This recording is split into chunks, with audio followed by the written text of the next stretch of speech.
Deep in the bowels of the Mojave Desert lies a town drowning in its own blood.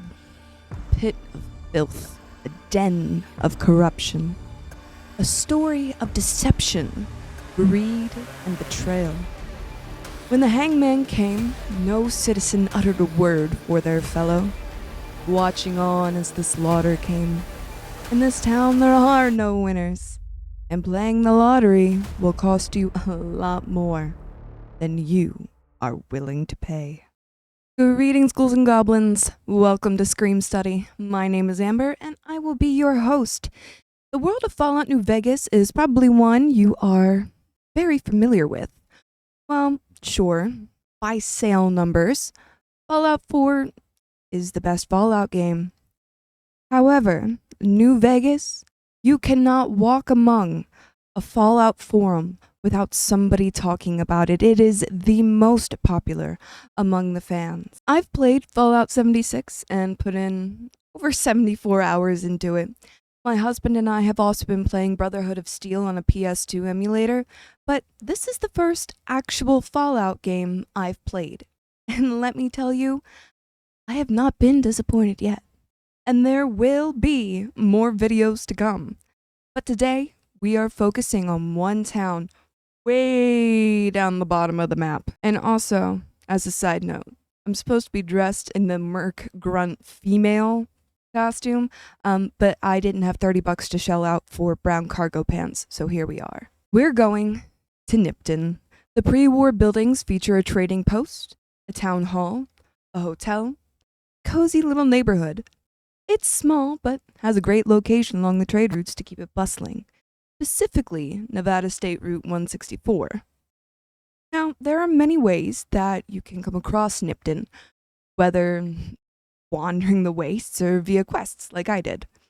You might have seen these big-ass statues on your journey and wondered just what's on the other side of it.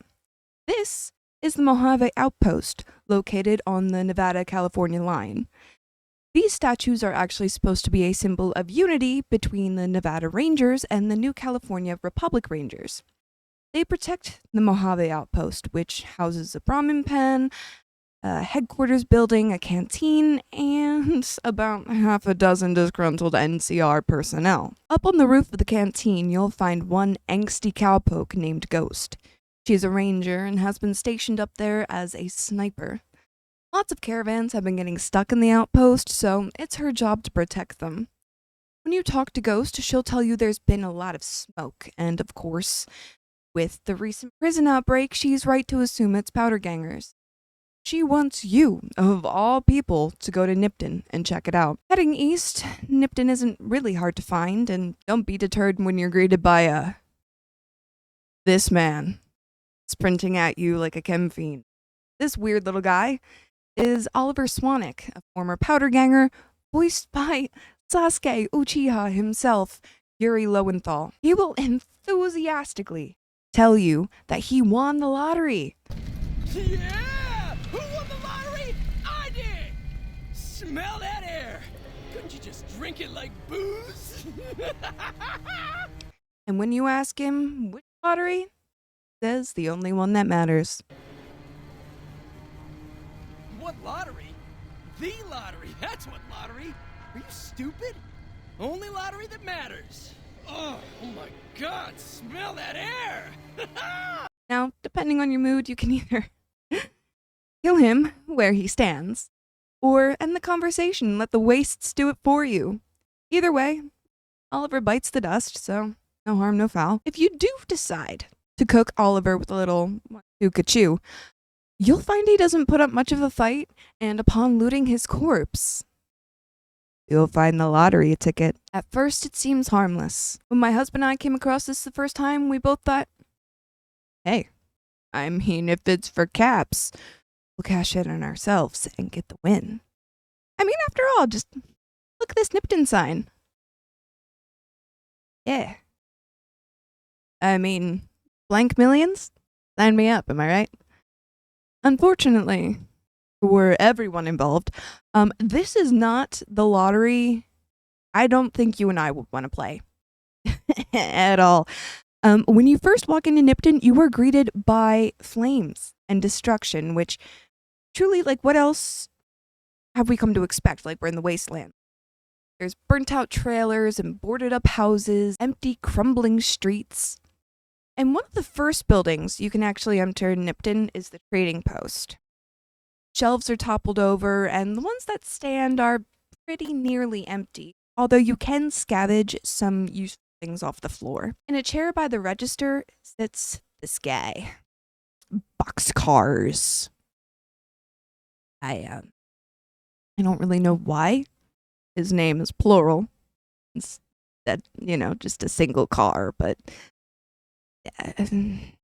upon talking to him, he is rude as heck. I mean, given the circumstances, I think I would be too. I would be utterly suspicious of everyone. And if you're a known enemy of the Powder Gangers, this dialogue will go differently. I'm not sure why he's not freaking out on me, because I definitely killed Eddie and decimated their numbers beyond all reason. But apparently he's gonna act like I didn't do that. He aggressively answers any questions that you have, regardless of your affiliation with the Powder Gangers, and gives you the lowdown on just what happened in Nipton. What started out as a little of the usual wasteland corruption turned into a full-on massacre. It ain't like we came to Nipton to play it. Me and my crew had it worked out to kidnap some NCR troopers who come to town to get laid. Had it all worked out with the scumbag mayor. We were going to ransom them off, keep their weapons for ourselves, a nice score. However, they weren't met with the NCR. They were met with much worse. Caesar's Legion. Or Kaiser, depending on which idiot NPC you ask, since no one knows how to pronounce it. We get in position, and next thing we know, we're surrounded by those fucking Legion freaks. They dragged us and everybody else into the center of town. And that asshole with a dog on his head, he starts talking about how we're bad people.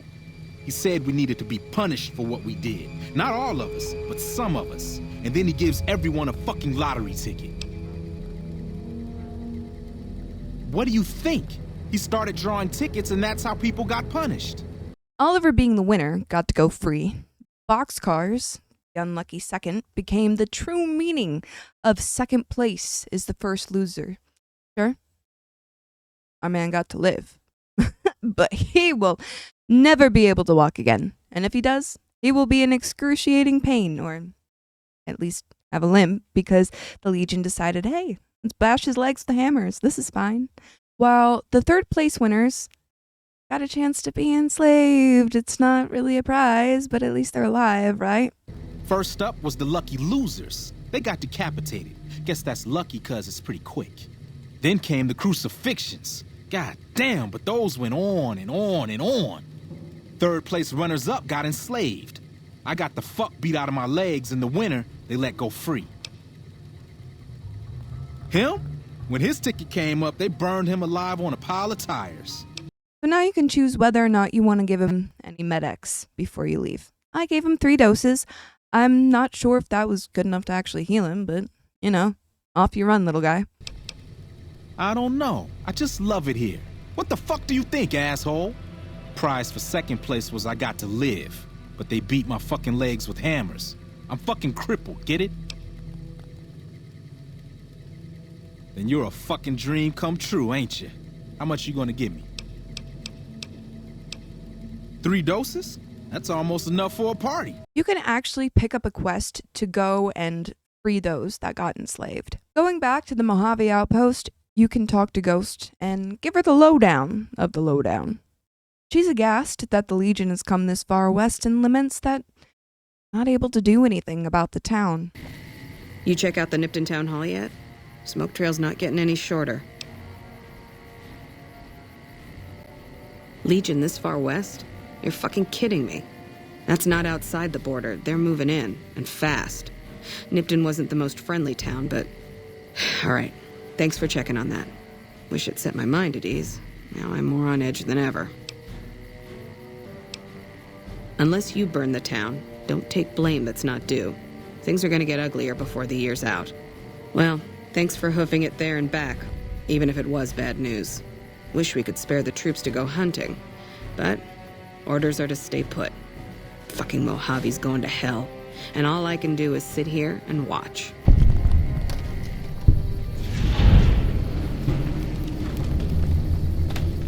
You don't technically have a choice about whether or not you're going to go back to Nipton. The quest ends there. So, in theory, you don't actually have to face the Legionaries. You could just continue on your way and forget that Nipton never existed. Honestly, I'm a little upset that we couldn't get Ghost as a companion. I think she would have been cool as hell. She's got that rugged, badass look to her, but I eventually picked up Cass, and they're both angsty women in cowboy hats, so... If you do decide to go back and face Caesar's Legion, or just to see what you can loot, you will be faced firsthand with the carnage. Crucified powder gangers line the streets, and only death awaits them if you set them free. Heads stare with blank eyes from pikes. Until finally you stand before Town Hall, where Vulpus Inculta awaits you.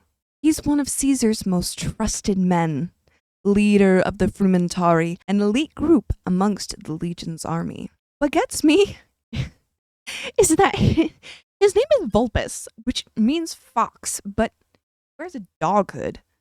And again, I suppose also Caesar's Legion is supposed to be based off the Romans, but they're out here doing Greek stuff. Also, I haven't seen a fox in the Mojave, so... Guess that answers that, right? They're both canines, it's close enough. Vulpus tells you to bear witness that the town must be punished for being a pit of filth, describing them as a moral sickness. And he wants you to spread the word of what happened. Don't worry. I won't have you lashed to a cross like the rest of these degenerates. It's useful that you happen by. I want you to witness the fate of the town of Nipton, to memorize every detail. And then, when you move on, I want you to teach everyone you meet the lesson that Caesar's Legion taught here, especially any NCR troops you run across. Where to begin? That they are weak and we are strong? This much was known already.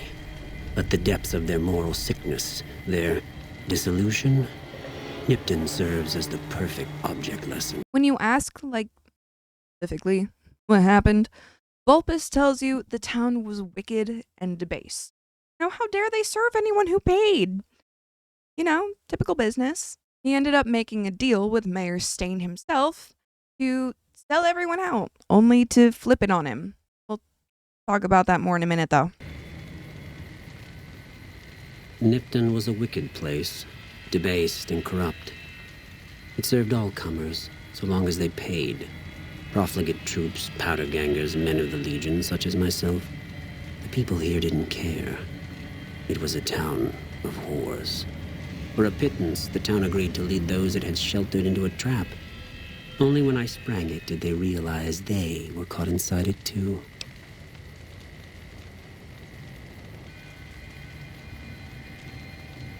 Yes, and herded them to the center of town. I told them their sins, the foremost being disloyalty.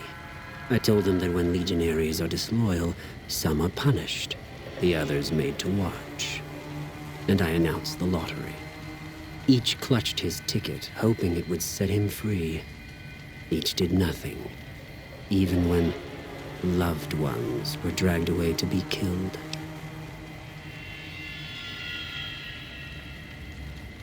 Ha! Innocent. Hardly. Cowardly, though. They outnumbered us, yet not once did they try to resist. They stood and watched as their fellows were butchered, crucified, and burned. One by one, they stood and hoped their turn would not come. Each cared only for himself. And then if you try and tell Vulpus that his crimes are unforgivable, he just claps back with, as all crimes are. That he knows what he's doing is bad. Does he care? Absolutely not. This man does not care about repercussions. From there, you can choose to kill Vulpus or not. If you don't, you actually have a quest from him, and you can go back to the Mojave outpost and tell one of the NCR members about the massacre. However, I didn't know that until after I killed him and saved. Oh, yeah, I don't have any footage of the alternative option. Also, I thought Vulpes might have something cool on his body. He did not. All he had was some healing items, Legion money, and his stupid dog hat. I'm only a little salty about that. Going actually inside Town Hall, you are greeted by corpses of Wastelanders. I'm assuming these are some of the people killed in the Legion's lottery, or at least fought back against them. There's three bodies in the lobby. Ugh. There's 3 bodies just in the lobby. Going around the reception desk and avoiding the body, you'll find a worn key. Just don't step on the mine on the floor. This key will unlock a cellar. Not only is it full of supplies and a that sarsaparilla vending machine, more lottery tickets sit on the table. I combed every inch of Town Hall looking for more tickets or any sort of evidence of like corruption or more of like the Legion's interference. I mostly just found Legion dogs though. So many dogs. The good stuff didn't come until I reached the floor with the mayor's office. When you first walk in, you enter a waiting area. It has some nice couches, tall windows boarded up long ago, vases of dead plants and shelves with scorched books. Typical of a place like that. The mayor's desk is shoved into the far corner. On it lies a computer terminal. And on the shelf behind it, more tickets. This was the heart of it all. Also, as a side note, you'll find a big book of science to permanently up your science. So, just saying. Upon activating the terminal, you're greeted with 3 logs to read through. All of the damning evidence lays itself out. The first log is titled Prison Break, where Mayor Stain talks about trading a guy he knew at the computer for 30 caps worth of time with a woman named Rosie. Goes on to brag about how much he's making off Rosie and another woman named Sylvia, saying that the NCR troopers must be desperate if they're willing to spend money on them. They apparently look and smell like mole rats. Poor women. Because they're not the cute Rufus kind either, but these monstrosities. Sorry, Snuffles. Now, according to the log, the shops are giving him a cut of the profits they make from NCR troopers. It says that they're only getting that much business from girls. Stain makes a jab at the shopkeepers for thinking they're clever for talking him down from 20% to 15%, which I think really shows his attitude towards the people of. Second log, High Roller, is about the Powder Ganger prison break, which literally you cannot avoid hearing. It's like playing Baldur's Gate 3 and expecting to avoid word of the absolute. Like it's physically impossible in this game because that's like a big deal. Dean says that he sent out the Jims. Fellas named Big Jim and Lil Jim, the latter of which must have been killed on the way because he very affectionately writes, "Rip Big Jim." Full of sentiment, am I right? He wanted them to make a deal with the Powder Gangers, tell them they were more than welcome to come to Nipton. Of course. Shane then tries to work it so that the Gangers and the NCR don't cross paths, knowing that they did, there'd be fallout. Wow. He makes a few remarks about how the Powder Gangers' name is stupid, and honestly, I'm kind of inclined to agree. I don't know why, but when you say Powder Gangers in my head, I imagine them in like those powder blue suits. And I know that's not what they dress in, but for some reason, that's what I associate them with. Testing is the last log, and the one that it's the biggest. This chronicles the signing of Nipton's death warrant. Stain recounts how he was visited by a man calling himself Mr. Fox. Huh. Doesn't that sound familiar? Do we happen to know of anyone else with Fox-themed name? Maybe someone who wears a stupid dog hat? In a turn of events that surprised only this idiot of a man, Fox reveals himself to be a legionary and claims he's just there from the NCR troopers and powder gangers, wanting to use them as sacrificial lambs and an example of power. You know, Stain's two biggest clients, the ones that are currently earning him the most money.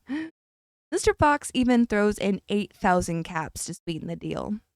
Stain, of course, accepts the offer literally immediately. He literally says he didn't think about it at all. He just accepted it. You know, what's constant traffic to your city compared to 8K caps right in your pocket right now, am I right? This moron even mentions wanting to extort Vulpus Incanta and his lackeys. You know, legionaries in Caesar's legion, who are not exactly known for their mercy. You can actually find another of Stain's accounts in a journal found in a storehouse not far from Nipton, which gives you the note, "Guess whose luck keeps rolling in your Pip-Boy." He chose that place as the point to stash supplies, specifically because it was between the Mojave outpost and Nipton. And we just talk about how every time he signs off, it gets longer. Like every time, I don't know if you noticed, but it starts out with just Mayor Joseph B. Stain, and then he starts adding stuff willy-nilly. Next, it's Esquire, and finally, by the last note, it's Super Mayor Joseph B. Stain III, Esquire. Ridiculous. Heading back outside, you can... These poor crucified people out of their misery. I just shot them all in the head. No point in making them suffer more. When their corpses drop to the pavement, some of them will actually drop their lottery tickets too, which I think is such a cool detail. But also kind of morbid if you think about it. Like, that ticket was their last earthly possession. And the thing that got them, crucified in the first place, other than being criminals who are going out and killing people. But what do I know? Now, just because I am such a huge fan of dead meat, I thought it'd be kind of fun to try my hand at my own kill count, and honestly, God's blessed Soren for his tenacity. Finding and counting all those bodies is truly an art. I, for one, counted the people I could see along with skeletons. There were a few crucifixes with blood under them, but no body attached to them, so I didn't count those. I found crazy numbers, actually. A whopping 15 decapitated heads. 4 powder gangers got left out to dry. 4 NCR troops bled out on the Nipton Hotel floor. There's 3 crucified skeletons. A literal dozen wastelanders in the town hall. And at least 6 skeletons in the burning piles of tires. For those ones, I only counted them if I saw, skulls. But there did look to be more feet than torsos to me. And we know one of those burning skellies was the mayor, but it wasn't specified which of them he was. Now, according to the Nipton Massacre wiki, apparently you can find 5 dead legionaries, along with some more wastelander bodies. It's meant to show that the people of Nipton weren't as passive and compliant as our boy Vulpus was trying to feed us, but I never found them myself. So with all that said, the body count of Nipton is a staggering 44 people that I could find. Wikipedia describes a massacre as an event of killing defenseless human beings or animals. It's generally used to describe a targeted mass killing of civilians by an armed group. It can also be used figuratively to refer to a one-sided exchange between armed groups.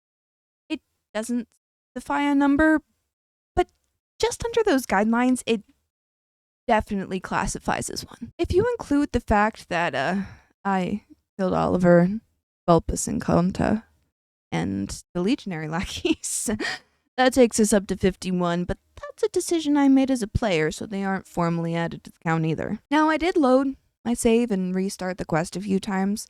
I tried all the dialogue with Vulpus, but nothing really changes other than getting, an extra voice line. Yes, they did. As will all the rest of them. in due time. Then I bid you Wale until we meet again. It has a stark beauty, doesn't it? I'm glad you can appreciate. I also wanted to see where Vulpes would go if I kill him and his men. So I tried to follow them for a couple minutes at least, but they gave up after they kept getting stuck on rocks. Not the smartest NPC in the wastes. Now, from what I could tell, he was heading eastward. Looking at a map of my position and their path, I can pretty confidently assume that they were heading to the Legion camp where you have the quest to free the Powder Ganger slaves. Sense to me, Legion going back to the Legion camp where they have captured people from the same town. So far, I am having an absolute blast playing Fallout New Vegas. I think this was truly the best Fallout game to jump into, especially when I've never played before. There are just so many storylines in this game that can be missed if you don't scour the wasteland. And I just happen to find this one really existential. You know, on one hand, should you win Vulpes and Cultist lottery, you're free to go with all your limbs intact, buddy. On the other, you get to carry the survivor's guilt of watching all of your loved ones perish before your eyes in just horrible, horrible ways. Or in an instance like Oliver's, you immediately get wrecked by the first stranger you come across or taken out by the environment not long after. At the end of the day, it's all the same. It's a lottery you never really win. Just can't afford to play. But it is New Vegas, where the house always wins. Or, Caesar's Legion in this case. Well, that is all I have for you today. I will be posting more Fallout content, and I have some other horror-related things lined up that I just can't wait to show you. Till next time, I have been your host. You have been watching Scream Study. Stay spooky, and I will see you on the strip.